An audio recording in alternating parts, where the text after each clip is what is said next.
All right, good morning, everybody. Welcome back to the channel. Today I want to talk about the conjugate method and how it's applied, or what it is, and how it's applied, or how I apply it to tactical operators.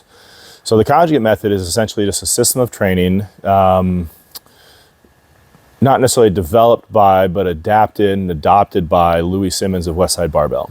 He took writings from the Russians or from the Soviets, the Dynamo Club, and looked at how they trained their Olympic weightlifters and took all that information, translated it, and applied it to powerlifting. And since its transition or its translation to powerlifting, it's then been translated to sports performance, tactical performance, and other realms like combat sports, etc.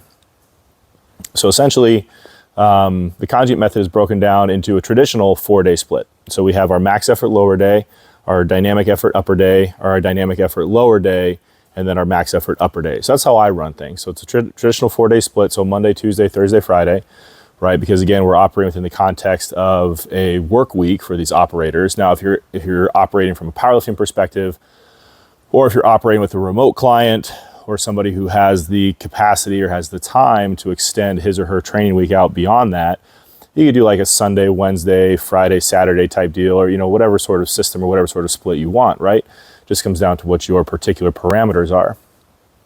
But again, for the tactical operators with whom I work, we do a Monday, Tuesday, Thursday, Friday split, with Wednesday being like a more dedicated GPP, complex, short and sweet, hit it and quit it type day. So what we'll do now is we'll sort of go into not necessarily the nuances, but we'll sort of like cover rather broadly the tenets or the principles of each one of these days. So on your max effort days, whether upper or lower, you pick a variation of a movement. So on lower day, it's either a squat, a deadlift, or a good morning. And I've talked about in my last video how I don't like doing good mornings for max effort with my operators because I don't feel like it's a good return on investment. The risk to reward ratio is too lopsided towards risk to get the benefit that I'm looking for, or to justify getting a benefit out of it. So for the operators with whom I work, it's either squat or deadlift. We exclusively box squat, at least in my program. Now there's 2 other strength coaches on staff here. So they do things differently, right? So they don't run conjugate necessarily. They run maybe a hybrid model or run their own model. They might free squat. They might throw in some box squats as an accessory. But for me, running the conjugate model or the conjugate method, we exclusively box squat, and we almost exclusively sumo deadlift, right? So every once in a while, we'll throw in a conventional deadlift because as members of the Army or members or service members, they have to compete in or participate in rather. Sorry, it's like 5 o'clock in the morning. My brain is not working yet. So if I stumble through this, forgive me. But as service members, they have to participate in the ACFT. And one of the events on the ACFT is a 3-rep max trap bar deadlift. So we will sometimes pull conventional just to, quote, mimic that pulling pattern or that motor pattern. We'll still pull with a straight bar just because I find the straight bar to be more impactful and create a greater stimulus than a trap bar. I think the trap bar is a very quad dominant movement, and it doesn't really attack the posterior chain the way that it's intended to or the way people think it does. So we stick with barbell deadlifts, whether it's conventional or sumo. So again, on lower days, either squat or deadlift variation, straight weight, bands, chains. We have specialty bars here at my facility, kabuki bars. So we'll run kabuki bars from time to time. And basically what you do is you pick that variation, okay, and it shouldn't be random, right? It can be varied, but it shouldn't be random, right? It should not just be, hey, I pulled this out of a hat and this is what we're gonna do today. There should be rhyme and reason behind what you're doing and why you're doing it. But anyway, that's for another video. So we pick a variation, and we work up to, in true max effort fashion, a single. So one rep max at what I like to prescribe as like a 9 out of 10 intensity. The reason that I sort of undercut it or undershoot it a little bit is because I don't feel like most of the operators with whom I work have the foundational and fundamental technique to hold on to a true max effort repetition. And I think that's something to be said for a lot of people, is that, you can take a lift up to a solid 9, 9.5, and you can still get a really strong maximal strength stimulus, right? But you're minimizing, you're never preventing injury, but you're minimizing or mitigating the chance of incurring a training related injury, which is something we should always strive for. Now, sometimes just by virtue of overloading or by technique breakdown or a misgroove, whatever you want to call it, people will go up into that 10 or 11 range. But I will always prescribe a 9 out of 10 because I feel that's where it's safe, but I feel that's also where they will get sufficient stimulus to create that maximal strength adaptation. Same goes for max effort upper. We pick either a bench press or a floor press variation. Again, like I talked about in my last video, I kind of stay away from maximal overhead movements just because a lot of guys have jacked up shoulders and elbows and upper backs, and maybe we don't have the mobility. And then that begs the question, should we be doing something to remedy that situation, like whether it's seeing the physical therapist or going through mobility series or stuff like that. But again, is the juice worth the squeeze, right?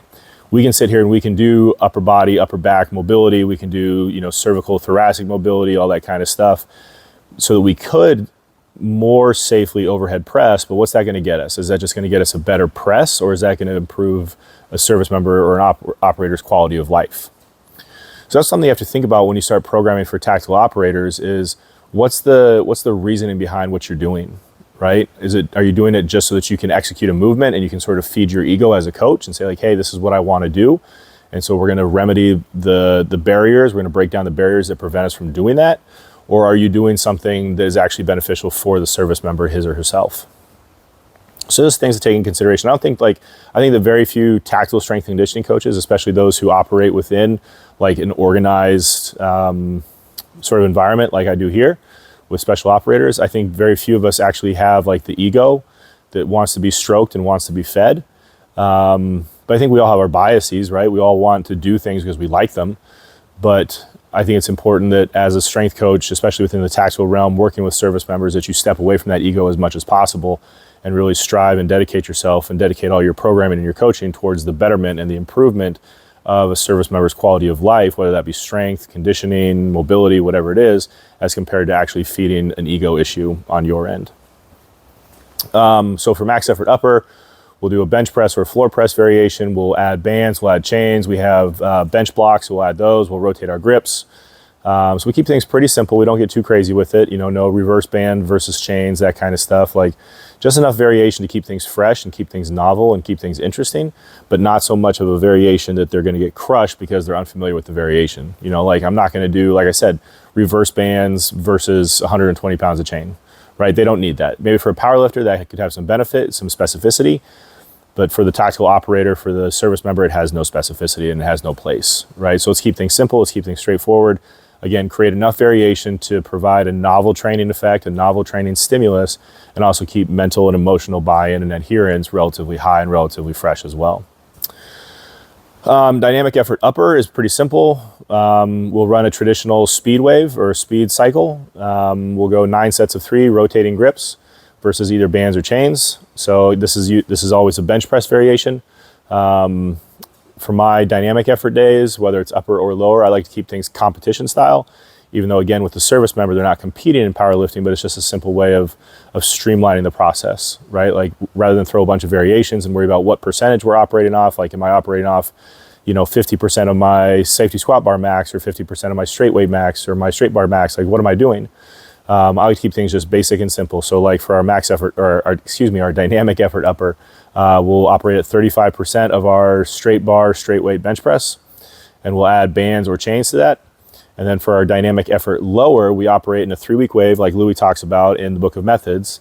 So we'll run 50 for week 1, 55 for week 2, and 60% for week 3 versus roughly 25% accommodating resistance. Now, the 25% I don't think is such a huge issue. Especially when you have people who maybe don't have specific numbers. So let's say you get a fresh operator who's never trained before, who hasn't been part of your program before, rather than be like, all right, what's 60% plus 25%? Be like, hey, work up to something that you feel comfortable and that you can move quickly. And then, if you squat above 315, put on 2 chains. If you squat below 315, add 1 chain. So again, streamline the process, keeping things very simple, very straightforward, and very easy to understand. And what's more important is easier to implement, right? The way that we work here at my facility is it's all just a service, right? It's a walk-in training schedule. They don't have to make appointments. They don't have to sign up for classes. They can just roll in when they want to. We have 3 sessions during the day. So if they want to attend one of those classes, they're welcome to. And so our job as strength coaches and as ambassadors for our program is to make sure that the service member or the operator has a good time when they're here, and not to necessarily cater to them, but to facilitate their experience here. Like how can we facilitate the process of them coming in and just jumping into training and hitting the ground running so they will come back? Because that's the big part for us is like we want to see consistency. We want to see dedication. We want to see carry through, right? So that's basically the conjugate method in a nutshell, right? 2 max effort days, 2 dynamic days. Now, how does this apply, and why do we do this with my tactical operators? So, max effort will create maximal strength, which in my opinion is one of the foundational qualities for physical performance, right? If you're not strong, you're weak. And if you're weak, you can't run fast, you can't jump far, you can't throw, you can't carry somebody. And that's what's really important in this environment is like, how does what we do translate to the field, right? Sports is just sports. Sports is a game, right? What the service members, especially the operators, what they do here is literally life or death sometimes. So how do we translate what we do here to what they do in the field, and how does what we do here impact how they perform in the field? Now, obviously there's combat, there's tactical issues, there's stuff that is beyond our scope of practice, but we want to make sure that what we're doing translates directly enough. So like, hey, we're getting you stronger, not because I care how much you squat, bench, or deadlift, but we're getting you stronger because I want you to be able to carry your kit plus a teammate's kit, maybe plus a teammate if something goes wrong, right? We want to make sure that we can infill and exfil as necessary under load, right? And that we can ruck under load, and we can move under load and all that kind of stuff, and that we're strong enough and fit enough to do those types of things with minimal drop off in performance. So maximal strength is very important. Again, I don't care how much an operator squats, benches, or deadlifts. Now, some people do care. Some of the operators, they absolutely care how much they squat or bench or deadlift. And like at the end of the day, I do care, right? But it's not because I care how much they actually lift from a numbers perspective, but mostly from a performance-based perspective of, hey, you've gotten stronger, or you are objectively strong, that kind of stuff. Now, why do we do dynamic effort? Why do we do dynamic effort? To improve speed. Now, you can't just improve speed by lifting something fast. That's kind of a misnomer there, or sort of some discord there. Like, well, if I'm moving something fast, how am I not going to get faster, right? But when we start talking about dynamic effort, whether it's upper or lower, we're looking at bar speed, right? And yes, we're looking at rate of force development, not force production, but rate of force development. So how fast we're developing force, how quickly we can go from here to here, right? Or from sitting to standing or whatever. So yes, you're training your nervous system, you're training your your muscular system, your musculoskeletal system to produce force or develop force at a high rate, right? But again, in my opinion, that doesn't really matter because we're just under a barbell.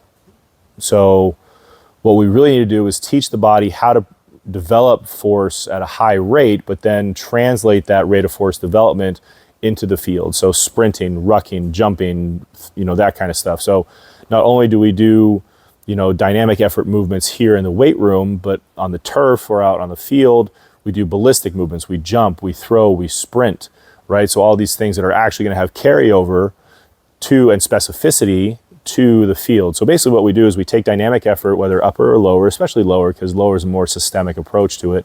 But we take this dynamic effort situation, which is sort of laying the foundation, right? So maximal strength lays the foundation.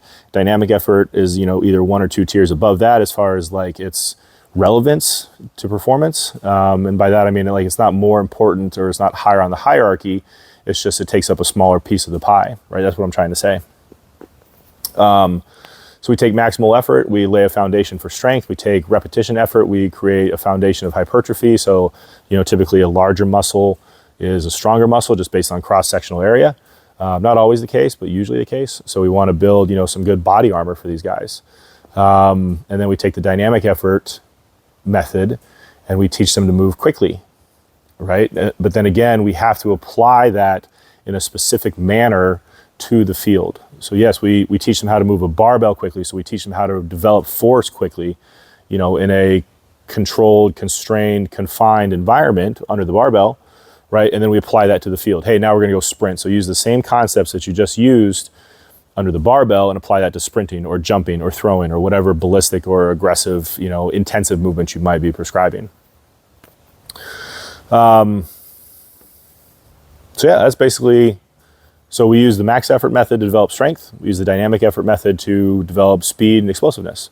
Again, in conjunction with other things. Like, you can't just have those two standalone methods and expect to see continued and sustained and sort of prolonged growth and development as an operator. You might see some finite, some acute growth and development, but you're not going to see chronic growth and development. You're not going to see long-term, sort of projected growth and development. And then obviously, or I guess not obviously, but also there's the repetition effort method, which I touched on briefly, which is just hypertrophy, right? So like, again, a bigger muscle is traditionally a stronger muscle. Again, not always the case. Big is not strong, strong is strong, as Louis would like to say. But, we do a lot of hypertrophy stuff. So the guys have the muscle mass. So they weigh more. So that, if they're larger, as long as we don't step outside of their frame capacity, right? Like their body's ability to handle weight, like handle frame weight, a larger, stronger individual is going to be able to carry theoretically more weight because it's less of his or her total body weight. So if a ruck is 50 pounds, and the operator only weighs, this is just an example, only weighs 100 pounds, that's 50% of his body weight. If he weighs 200 pounds, that's 25%, right? So it's a much less significant amount of weight that he has to carry. So yeah, that's it. Conjugate method explained, why I use it, how I use it. If you have any questions, feel free to message me, like, comment, share, subscribe, all that kind of stuff. And as always, don't waste the pain.